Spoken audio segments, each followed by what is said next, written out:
தெரிந்து கொள்வதற்காக வேண்டியும் இன்றைய தினத்தில் அவர்களுக்கு அல்லாஹ் வாய்ப்பளித்திருக்கின்றானே, இது அல்லாஹ் நம் மீது செய்த மிக பெரியதொரு கிருபையாக இருக்கின்றது. அதனுடைய அடிப்படையில் இந்த ஜும்மாவுடைய சிந்தனையாக நாம் முஸ்லீம்களாக இருப்பதால் அதனால் ஏற்படக்கூடிய சில நன்மைகள் என்ற தலைப்பின் கீழ் ஒரு சில விஷயங்களை நாம் பார்க்க இருக்கிறோம். அன்புக்கினி அல்லாஹுவின் நல்லடியார்களே, இப்போ நாம் பார்க்கக்கூடிய விஷயம் நம்பிக்கை சார்ந்த விஷயம். அந்த நம்பிக்கையை சரியான முறையில் நாம் வைத்தோம் என்று சொன்னால் இந்த உலக வாழ்க்கையை நாம் மிகவும் லேசாக எடுத்துக்கொண்டு போய்விட முடியும். நபிகள் பெருமானார் ஸல்லல்லாஹு அலைஹி வஸல்லம் அவர்கள் சொல்லி காட்டுகிறார்கள், அஜபல்லி அம்ரில் மூமினீன், மூமினுடைய செயல்பாடுகள் நன்மை தரக்கூடியவை, ஆச்சரியமானவை, சிறப்பானவை என்று சொல்லிவிட்டு இன்ன அம்ரஹு குல்லுஹு ஹைரோன், ஒரு மூமீனுக்கு ஒரு முஸ்லீமுக்கு எந்த ஒரு நிகழ்வு ஏற்பட்டாலும் அவருடைய வாழ்க்கையில் எது நடந்தாலும் அது ஹைரோன், அது சிறந்தது. வலைஸ ஸாலிக லிஅஹதின் இல்லா லிமுமினீன், இது மாதிரி மூமீன்களை தவிர வேறு யாருக்கும் இந்த சிறப்பு இல்லை. இன் அஸாபத்துஹு ஸர்ராஅ ஷக்கர ஃபகான கைருல் லஹு, ஏதாவது அந்த மூமீனுக்கு நன்மை ஏற்பட்டது என்று சொன்னால், சந்தோஷம் ஏற்பட்டது என்று சொன்னால், நன்மை ஏற்பட்டது என்று சொன்னால், அந்த நன்மைக்காக அந்த சந்தோஷத்திற்காக அந்த முஸ்லீமாக இருக்கக்கூடியவர் அல்லாஹுக்கு நன்றி செலுத்துகிறார். ஃபகான கைரல் லஹு, அது அவருக்கு சிறந்ததாக அமைந்து விடுகிறது. வைன் அஸாபத்துஹு லர்ரா, ஏதாவது ஒரு இடையூறு ஏற்பட்டால், ஏதாவது ஒரு துன்பம் ஏற்பட்டது என்று சொன்னால், சபர பொறுமை கொள்கிறார். ஃபகான கைருல் லஹு, அவருக்கு அது சிறந்ததாக அமைந்து விடுகிறது என்று முஸ்லிம் ஷரீஃபிலே 5318வது ஹதீஸாக அல்லாஹ் பதிவு செய்கிறான். நபி ஸல்லல்லாஹு அலைஹி வஸல்லம் அவர்கள் சொன்னதாக முஸ்லீம் இமாம் அவர்கள் பதிவு செய்கிறார்கள். அன்புக்கினி அல்லாஹுவின் நல்லடியார்களே, அப்போ இது அல்லாஹுவை நம்பக்கூடிய நமக்கு மாத்திரம்தான் இந்த ஒரு நிலையிலே நாம் என்ன செய்ய வேண்டும், நம்ப வேண்டும். இந்த ஒரு நிலையிலே நம்முடைய நம்பிக்கை இருக்க வேண்டும். எந்த ஒரு லாபங்கள் நமக்கு ஏற்பட்டாலும் சரி, எந்த ஒரு சந்தோஷம் ஏற்பட்டாலும் சரி, அந்த சந்தோஷத்திற்கு நாம் என்ன செய்து விடக்கூடாது, அதற்காக ஆடிவிடக்கூடாது, அதற்காக பெருமை அடித்து விடக்கூடாது, அதற்காக நாம் வீணான வழியில் ஒரு லாபம் கிடைத்தது என்று சொன்னால் நமக்கு தான் காசு பணம் நிறைய இருக்கு, நம்ம என்ன செய்து விடலாம், நிறைய ஆடம்பரங்களை செய்து விடலாம், அப்படி செய்து விடக்கூடாது. இந்த இடத்துல நிதானத்தை கடைபிடித்து அல்லாஹுக்கு நன்றி செலுத்த வேண்டும். அது ஏதாவது ஒரு கஷ்டம் சிரமங்கள் ஏற்படுகிறது நம்முடைய வாழ்க்கையில், அப்போ சபரை நாம் என்ன செய்யணும், பொறுமை கொள்ளணும். சரி, இது அல்லாஹ் நமக்கு என்ன செஞ்சுருக்கிறான், தந்திருக்கிறான். நாம் ஒரு முயற்சி செய்தோம், அந்த முயற்சியில் நமக்கு சரியான வெற்றி கிடைக்கல. அப்போ நாம் முயற்சி செய்திருக்கிறோமே, முயற்சி திருவனையாக்கும் என்று இருக்கிறது, முயற்சி உடையார் இயல்ச்சி அடையார் என்பதெல்லாம் நாம் படித்திருக்கிறோமே என்று நாம் என்ன செய்து விடக்கூடாது, அதை வைத்து கொண்டு முயற்சி செய்தோம் என்று சோர்ந்து விடக்கூடாது. சரி, அல்லாஹ் இதுதான் இதில் நாம் என்ன செய்யணும், பொறுமையாக இருக்க வேண்டும். இப்போ நம்ம பொறுமையாக இருந்தோன்னு சொன்னால் அதுவும் நமக்கு நன்மைதான் என்று நபி ஸல்லல்லாஹு அலைஹி வஸல்லம் அவர்கள் கூறி காட்டியதை பார்க்கிறோம். இது நாம் வரலாற்றில் பார்க்கிற போது உதாரணமாக யூசுப் அலைஹிஸ்ஸலாம் அவர்களை எடுத்துக்கொள்ளலாம். யூசுப் அலைஹிஸ்ஸலாம் அவர்கள் அந்த சிறு வயதில் இருக்கிற போது தன்னுடைய சகோதரர்களின் பொறாமையின் காரணமாக என்ன செய்கிறாங்க, யாக்கூப் அலைஹிஸ்ஸலாம் அவர்களிடத்திலிருந்து பிரித்து வரப்பட்டு பாலும் கிணத்துல தள்ளப்படுகிறார்கள். ஒரு பாலடைந்த கிணறு, அந்த கிணத்துல தள்ளப்பட்டு அதற்கப்புறம் ஒரு 20 திர்ஹமுக்கு விற்கப்படுகிறார்கள். அங்கிருந்து அங்கு சந்தையில் மன்னருடைய அந்த ஆட்சியாளருடைய வீட்டிலே வாங்கப்படுகிறார்கள். இது மாதிரி அவர்களுடைய தொடர்ந்து வாழ்க்கை பயணம் வந்து கொண்டு இருக்கக்கூடிய நேரத்திலே தான் அந்த மன்னருடைய மனைவி நபீனா யூசுப் அலைஹிஸ்ஸலாம் அவர்கள் மீது ஆசைப்பட்டு அவர்களை தன்னுடைய ஆசைக்கு இணங்குமாறு இணங்க சொல்லுகிற போது அங்கேயும் இவர்கள் ஓடுகிற போது அங்கேயும் இவர்களுக்கு தோல்வி ஏற்படுகிறது. அப்போ மன்னர் முன்னாடி நிறுத்தப்படுகிறார்கள். இப்போ அங்கு எல்லாம் ஒரு நம்பிக்கையாக வளர்ந்த நபீனா யூசுப் அலைஹிஸ்ஸலாம் அவர்கள் அவருடைய நம்பிக்கை கேள்விக்குறியாக ஆக்கப்படுகிறது. இந்த நேரத்தில் நபீனா யூசுப் அலைஹிஸ்ஸலாம் அவர்கள் என்ன சொல்லுகிறார்கள் என்பதை அல்லாஹு தாலா 12வது சூறாவிலே 33வது இறைவன வசனத்திலே பதிவு செய்கிறான். கால ரப்பி, யூசுப் அலைஹிஸ்ஸலாம் அவர்கள் சொல்லுகிறார்கள், கால ரப்பி சிஜ்னு அஹப்பு இலைய மிம்மா யதுஊனனி இலைஹி, இவர்கள் எதன் பக்கம் என்னை அழைக்கிறார்களோ அதை விட எனக்கு சிறைச்சாலை சிறந்தது, சிறைச்சாலை எனக்கு பிரியமானது, அஹப்பு எனக்கு பிரியமானது என்று சொல்லுகிறார்கள். அப்போது நபீனா யூசுப் அலைஹிஸ்ஸலாம் அவர்கள் என்ன செய்திருக்கலாம், நம்மை போன்ற நிலையில் இருந்திருந்தார்கள் என்று சொன்னால் சின்ன பிள்ளையில் இருந்து நாம் எவ்வளவோ சிரமங்களை அனுபவித்து வந்து கொண்டு இருக்கிறோம். இந்த ஆட்சியாளருடைய வீட்டிலே நாம் வாங்கப்பட்டு எவ்வளவு நம்பிக்கையாக வாழ்ந்து கொண்டு வந்திருந்தோமே. சிறு பிள்ளையாக இருந்ததில் இருந்து வாலிபம் அடைகிற வரை எவ்வளவு நம்பிக்கையாக இருந்திருப்போம். ஒரு 20 ஆண்டுகள் சுமார் வைத்து கொள்ளலாம், ஏறக்குறைய 20 ஆண்டுகள் நாம் நம்பிக்கையாக இருந்தோம். ஆனால் அரசரே நம்மை சந்தேகப்பட்டு நமக்கு சிறைச்சாலையை தருகிறாரே என்று அவர்கள் என்ன செய்யவில்லை, நிராசை அடையவில்லை. இப்போ இந்த சிறைச்சாலை தான் அல்லாஹுடைய நாட்டம் என்று சொன்னால் அதுதான் எனக்கு பிரியமானது, நான் தவறு செய்ய மாட்டேன், எந்த நிலையிலுமே என்ன செய்ய தேவையில்லை, அல்லாஹ் இதை நிரூபிப்பான். அதற்கான முயற்சியே அல்லாஹ்விடத்தில் துவாவும் செய்கிறார்கள். நிறைய இது மிக நீண்ட வரலாறு. யூசுப் என்ற அதை 12வது சூறாவில் யூசுப் என்ற சூறாவே ஆரம்பிக்கும். அஹ்சனல் கஸஸி என்று அல்லாஹ் சொல்லுவான். ஒரு அழகான வரலாறு, யூசுப் அலைஹிஸ்ஸலாமுடைய வரலாறை சொல்லுகிற போது ஒரு அழகான வரலாறை நபியே நாம் உங்களுக்கு சொல்லுகிறோம் என்று சொல்லுவான். நபீனா யூசுப் அலைஹிஸ்ஸலாம் வரலாறுல ஏராளமான படிப்பினைகள் நமக்கு இருக்கிறது.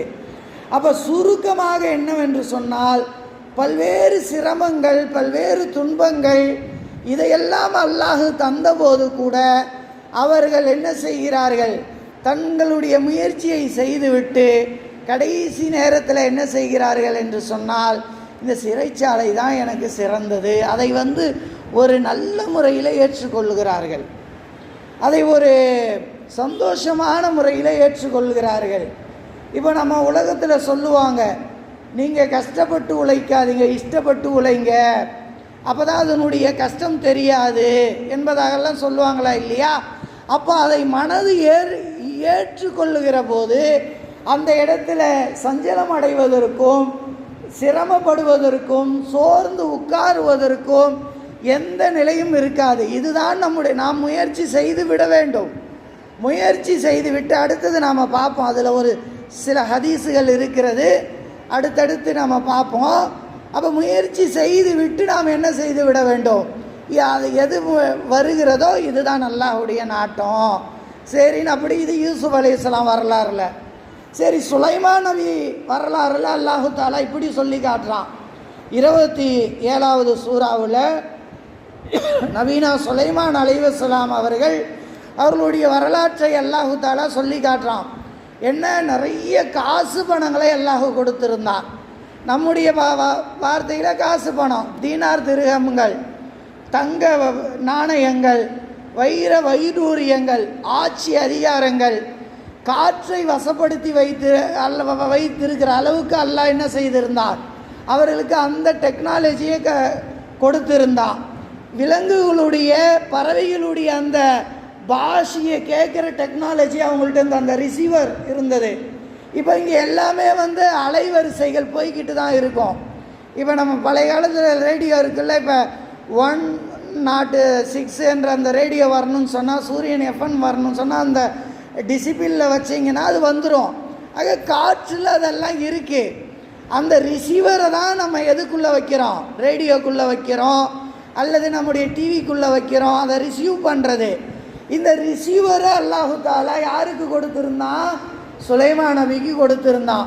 ஒரு எறும்பு பேசினா அதை கேட்கக்கூடிய சக்தி அந்த ரிசீவர் சுலைமான் நபிக்கு இருந்தது. இப்போ உலகத்தில் எல்லா செல்வங்களும் கொடுக்கப்பட்டவங்க நபீனா சுலைமான் அலைஹிஸ்ஸலாம்.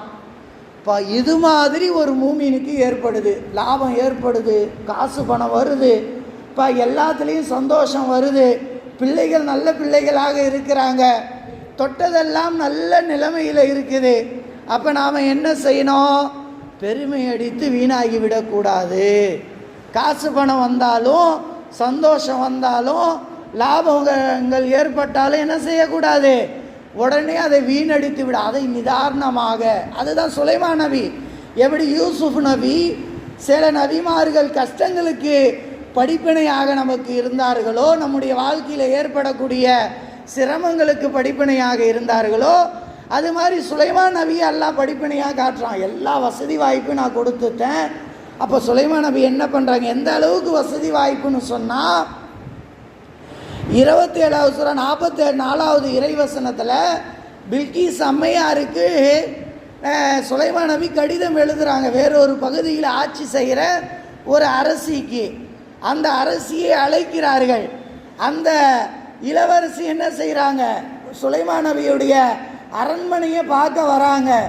அரண்மனையை பார்க்க வரும்போது கீழலகா உதுகுலி சரஹ, அந்த அரண்மனையில் நுழைகிற போது ஃபலம்மாராத்துஹு ஹசிபத்துஹு லுஜ்ஜதன், அது அப்படியே பளிங்கிலால பல இருக்கிறத பார்த்து தண்ணி தான் இருக்குது.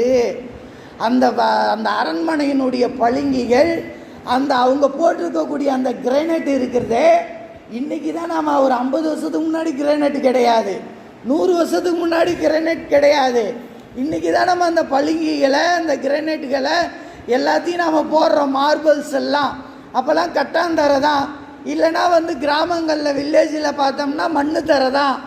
ஆனால் சுலைமான் நபிக்கு அன்னைக்கு அல்லாஹ் தஆலா கிரானைட் கொடுத்துருந்தான். அந்த அரசாட்சியில் அந்த அரண்மனையில் அந்த கிரானைட்டை பார்த்துட்டு இவங்க காலாடைய தூக்குறாங்க. ஓ, தண்ணி இருக்குமோ. கஷஃபத் அன் சாக்கை, தன்னுடைய கால்களை தூக்கினார்கள். யாரும் ஒரு அரசி, ஒரு இளவரசி நபீனா சுலைமான் நபியை பார்க்க வராங்க. அவங்க பார்க்க வரும்போது அவங்களுடைய அரண்மனைக்கு, அவங்களுடைய அந்த கோட்டை கொத்தளங்களுக்கு வருகிற போது ஆச்சரியப்படுறாங்கன்னு சொன்னால், எவ்வளவு இது மாதிரி நிறைய வசதிகள் அந்த 27வது சூறாவை படித்து பார்த்தீங்கன்னா சுலைமான் நபிக்கு கொடுத்த அளவுக்கு எந்த வசதி வாய்ப்பு யாருக்குமே கொடுக்கல என்ற அளவுக்கு அல்லாஹ் கொடுத்துருந்தான். அப்படிப்பட்ட சுலைமான் நபி என்ன சொல்கிறாங்க தெரியுங்களா? 40வது வசனமாக அல்லாஹ் பதிவு செய்கிறான், ஹாதா மின் ஃபதுலி ரப்பி, இது என்னுடைய இறைவனுடைய அருள் கொடை. இதையெல்லாம் கேட்டுட்டு இதையெல்லாம் அனுபவிக்கக்கூடிய சுலைமான் நபி என்ன செய்கிறாங்க, என்னுடைய சக்தியால் இது வந்தது, என்னுடைய முயற்சியால் வந்தது என்று காலரை தூக்குனாங்களா? அப்படிலாம் இல்லை. என்ன சொன்ன, ஹாதா மின் ஃபதுலி ரப்பி, என்னுடைய இறைவனுடைய அருள் கொடை. நம்முடைய வீடுகளிலே வீடு கட்டின அந்த வாசலில் இப்போ சில வீடுடைய வாசல்லலாம் எழுதியிருப்பாங்க ஹாதா மின் ஃபதுலி ரப்பின்னு அரபியில். சிலவர்கள் அந்த வாகனத்தில் எழுதியிருப்பாங்க ஹாதா மின் ஃபதுலி ரப்பி, இது சுலைமான் நபி சொன்னது. அது சொன்னது அல்லாஹு தாலா 27வது சூறாவில் பதிவு செய்து வைத்திருக்கிறான். இது என்னுடைய இறைவனுடைய ஃபதுலு, என்னுடைய இறைவனுடைய அருள் கொடை. இது எதுக்கு அல்லாஹ் கொடுத்துருக்கிறான் தெரியுமா? எபுலுவனி, என்னை சோதிப்பதற்காக அல்லாஹ் கொடுத்திருக்கிறான். அஷ்குரு அமாக்குஃபுரு, நான் மறுக்கிறேனா அல்லது அல்லாஹுக்கு நன்றி செலுத்துகிறேனா? இவ்வளவு அருள் கொடையை பார்த்து, இவ்வளவு வசதிகளை பார்த்து, இவ்வளவு ஆட்சி அதிகாரங்களை பார்த்த உடனே நம்மளுக்கெல்லாம் என்ன வரும்? நம்மளுக்கு எவ்வளவு பெருமை வரும்? நாமெல்லாம் என்ன சொல்லுவோம்? இதெல்லாம் என்னால் தானே நடந்தது இன்னும் நாம் எவ்வளவு பெருமை அடிப்போம். ஆனால் அந்த நபி என்ன சொல்கிறாங்க? பணிவா, இது என்னுடைய ரப்பு கொடுத்தது, இது சோதிப்பதற்காக கொடுத்துருக்குறான். அந்த காசு பணத்தை வச்சு சந்தோஷம் அடையலை, தேவைக்கு பயன்படுத்திக்கிட்டாங்க, ஆடம்பரமாக பெருமை அடிக்கலை. என்ன சொல்கிறாங்க? இது என் ரப்பு கொடுத்தது, இதில் ஒரு சோதனை வச்சிருக்கிறான் அப்படின்னு சொல்லி காட்டுறாங்கன்னு சொன்னால், அப்போ இதுதான் ஒரு மூமியினுடைய நம்பிக்கையாக இருக்கணும்.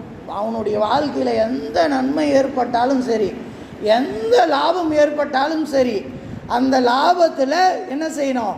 அல்லாஹுக்கு நன்றி செலுத்தணும், அதில் நிதானமாக இருக்கணும். எந்த ஒரு கஷ்டம் ஏற்பட்டாலும் ஐயோ கஷ்டம் பட்டு விட்டதே என்று புலம்பி நம்ம என்ன செஞ்சிடக்கூடாது, உட்காந்துடக்கூடாது, துவந்து விடக்கூடாது. சரி, இந்த கஷ்டம் இந்த நேரத்தில் அல்லாஹ் நாடி இருக்கிறான், நம்ம முயற்சி செய்யணும், அந்த கஷ்டத்திலிருந்து வெளிவரக்கூடிய எல்லா முயற்சி செய்யணும். நபி ஸல்லல்லாஹு அலைஹி வஸல்லம் அவர்களிடத்தில் ஒரு வழக்கு வருது.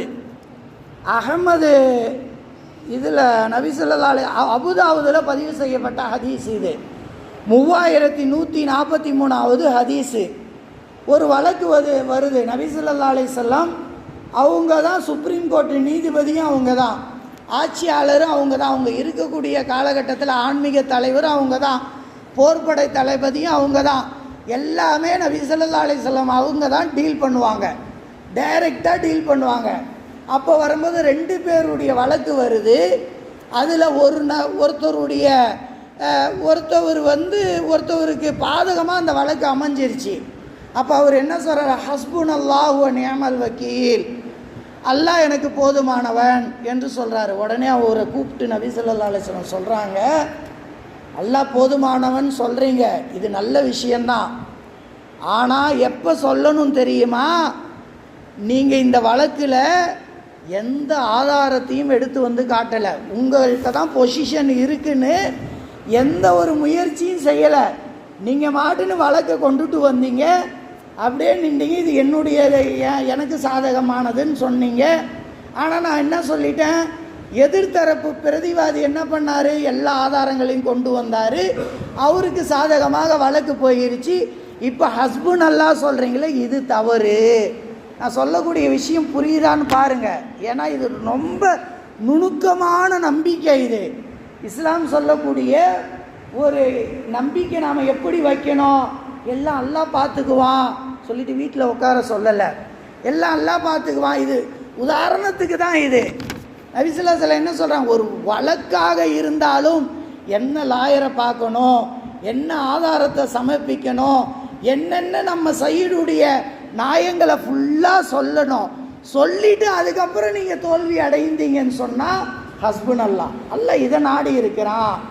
இதுதான் நமக்கு நாடி இருக்கான். முயற்சியே செய்யாமல் எல்லாமே அல்லாஹ் பார்த்துக்கோம். ஒரு வியாபாரத்துக்காக முயற்சி செய்கிறோம், லைட்டாக முயற்சி செஞ்சு அல்லாஹ் இது நாடனா கொடுக்க போகிறான்பா, அல்லாஹ் நாடனா இது தரப்போகிறான்பா, என்ன நாடனா அதுதான் கொடுக்க போகிறான்னு வீட்டிலே உட்காந்துருந்தா நமக்கு அது கிடைக்குமா?